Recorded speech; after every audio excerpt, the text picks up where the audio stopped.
Welcome back to GRTS News. Former Central African Republic President Francois Bozize has accused neighbors Chad of being behind the rebellion that led to his overthrow.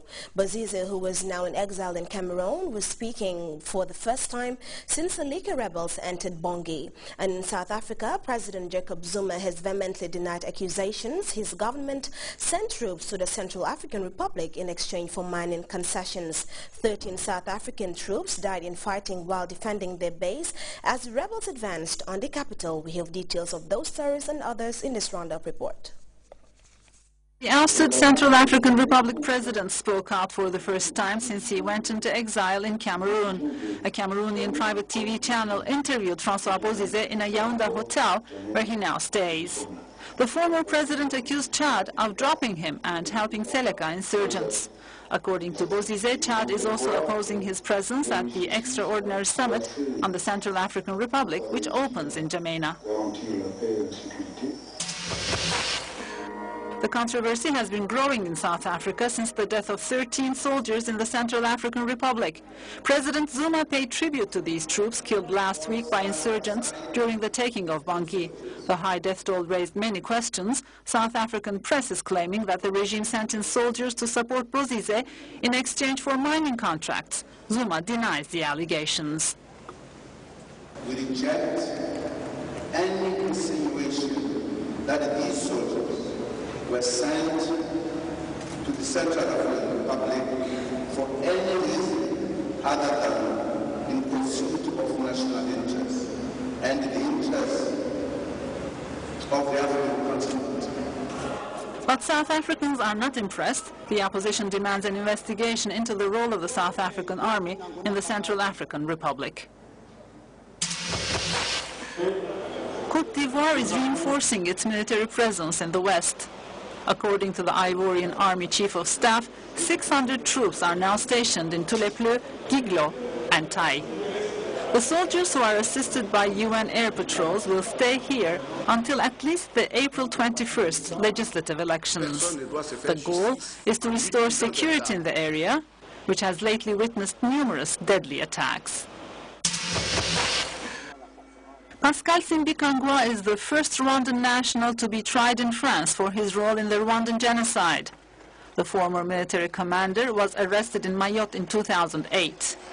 Handicapped after a road accident, he is said to be a member of Akazu, the Hutu committee which planned the genocide. Pascal Simbikangwa has 10 days to appeal the charges. Clients of one of Guinea's leading opposition politicians, Jean-Marc Taliano, have accused authorities in Conakry of a systematic witch hunt.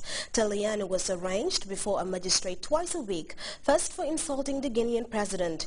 His latest encounter with the law comes with his facing charges of fraud.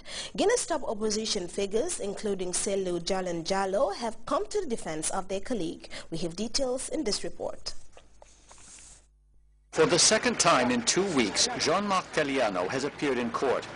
Last week, Guinea's former Minister of Agriculture was arraigned on charges of insulting Guinea's president. This week, he is being questioned about his involvement in a case of fraud. His attorney says his client is being harassed and furthermore accuses the investigating judge of lacking impartiality. We want a fair justice system. But how can we have confidence in this judge? We suspect that there is a friendship between him and our adversary, although the adversary in reality is someone else. Opposition leader Cellou Dalein Diallo has come out in support of Mr. Taliano. Mr. Jean-Marc Taliano, aujourd'hui c'est notre collègue. He is one of our colleagues, the leader of a well-known political party, whose rights have today been violated. So it is perfectly normal that we should be here to show our support for our colleague. During the hearing, Mr. Taliano's supporters gathered outside the courthouse. The demonstration was peaceful until police attempted to drive off the demonstrators.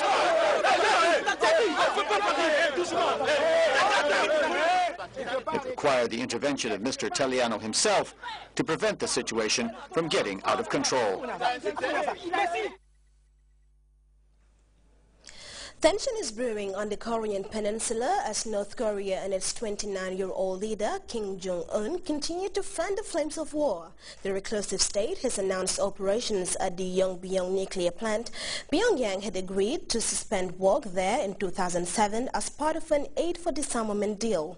Resumed operations there have sparked concerns North Korea could be building nuclear weapons.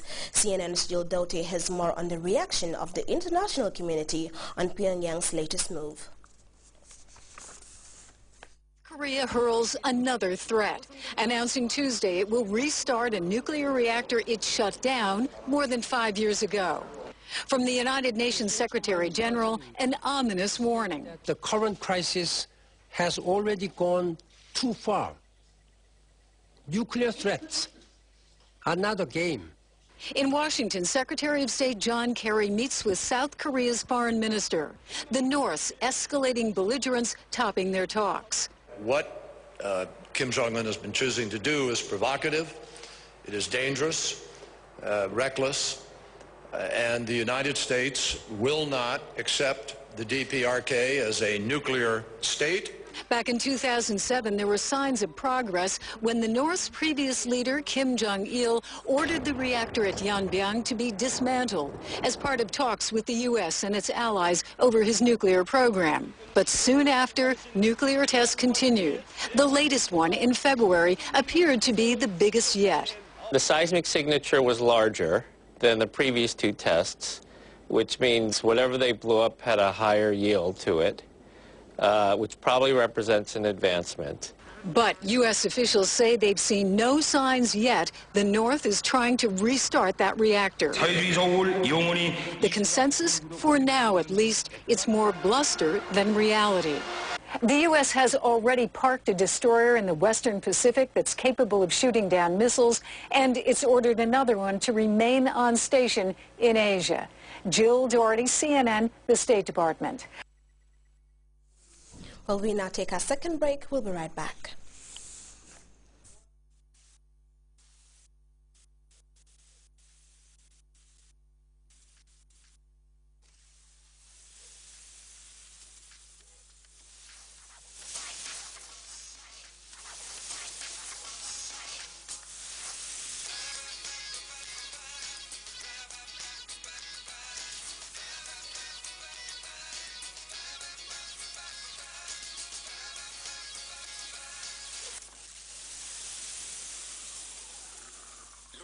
Energy, energizing Gambia.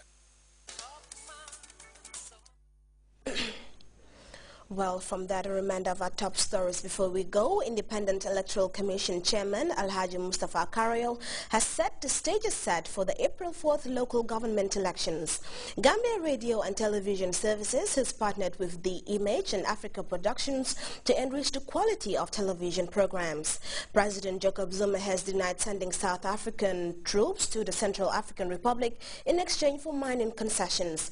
And North Korea has announced the commencement of enrichment activity at its Yongbyon nuclear facility, prompting fears of an outbreak of war on the heavily militarized Korean peninsula. Well, that's your bulletin for tonight. Thanks for the pleasure of your company and good night.